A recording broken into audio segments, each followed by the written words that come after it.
Bonjour et bienvenue pour ce rendez-vous hebdomadaire de décryptage de l'actualité économique et géopolitique en mode affranchi.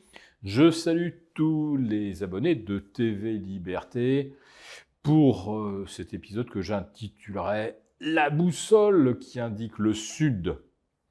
Alors si je vous parle de Bruno Le Maire, vous allez tous sourire, mais il n'y en aura pas que pour lui dans cette vidéo, parce que je vais bien sûr passer un petit peu en revue le gouvernement et l'Élysée. Bon, alors Bruno Le Maire nous annonçait il y a une semaine, nous avons vaincu l'inflation, je ne sais pas qui est ce nous, et j'ai sauvé l'économie française. Bien entendu, en déclenchant un confinement qui ne s'imposait pas d'un point de vue sanitaire. D'ailleurs, le professeur Anthony Fauci, qui conseille la Maison-Blanche depuis 20 ans, vient de reconnaître en audition au Congrès américain que les histoires de distanciation, les confinements, les masques obligatoires, mandatory masks, et tout ce qu'on avait en fait imposé aux Américains pour les mettre dans un climat de terreur, tout ça n'avait aucune justification sanitaire puisque on a très vite compris que cela n'avait pas d'efficacité, pas plus d'ailleurs que les vaccins anti-Covid sur la transmission. Donc, on s'est infligé un quoi qu'il en coûte, qui nous coûte évidemment, comme on dit, un pognon de dingue. Alors, il y a débat sur est-ce qu'on a bien rajouté 650 milliards à la dette française. En réalité, le quoi qu'il en coûte a peut-être coûté, lui, 250 milliards.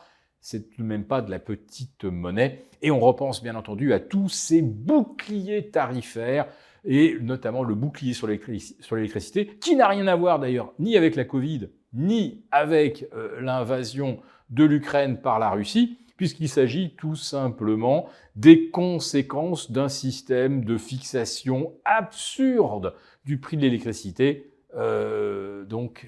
avec comme référence le gaz et non pas le nucléaire, alors que 75% de notre électricité provient des centrales et que le gaz est totalement marginal puisque je ne sais pas s'il reste plus de 2 ou 3 centrales au gaz en France. Voilà.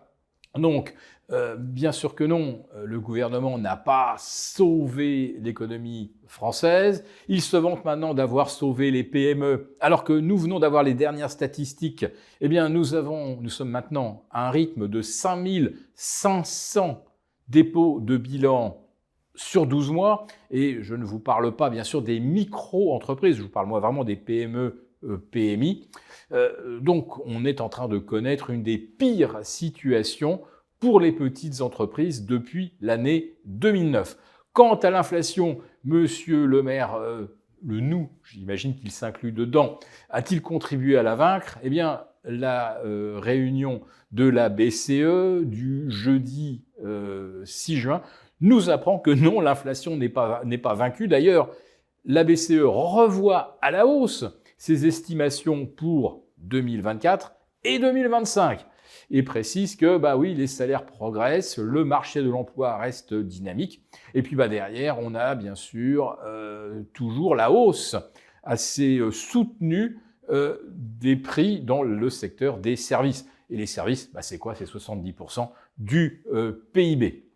Quant à la croissance, eh bien, elle ne sera que de 0,9% dans l'UE en 2024. Donc, si vous avez 2,5% d'inflation et 0,9% de croissance, c'est que vous n'avez en fait pas de croissance du tout et que vous êtes même sur une phase de contraction.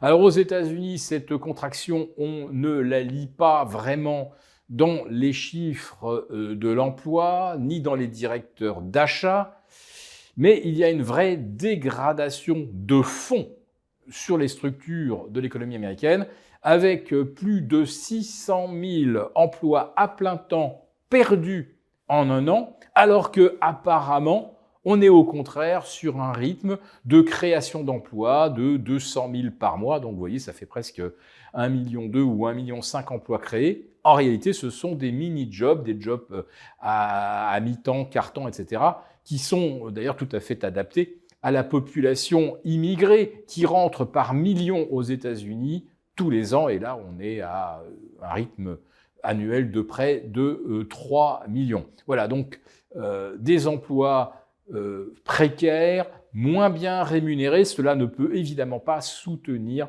la croissance américaine.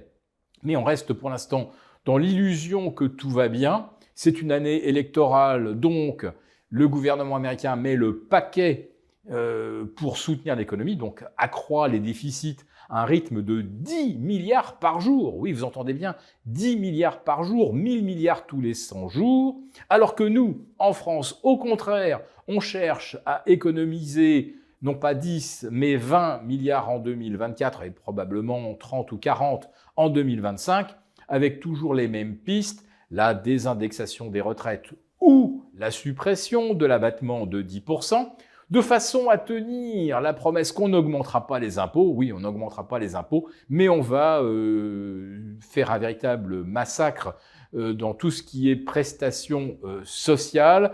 Et les autres pistes, vous les connaissez aussi. Donc, chèque déjeuner, chèque cadeau, tout ça, c'était pas imposé, ça le deviendrait.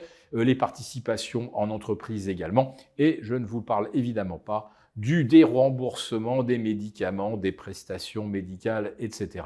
Bref, un véritable massacre social s'annonce en France qui va amputer fortement le pouvoir d'achat des Français, tandis qu'aux États-Unis, on soutient l'économie à coup de déficit, mais on va dire qu'aujourd'hui, la croissance américaine, c'est déjà en quelque sorte un canard sans tête. Pour vous remercier de votre fidélité, vous pouvez télécharger gratuitement, en cliquant le lien ci-dessous, mon rapport spécial vous expliquant comment réduire légalement les impôts sur vos plus-values boursières.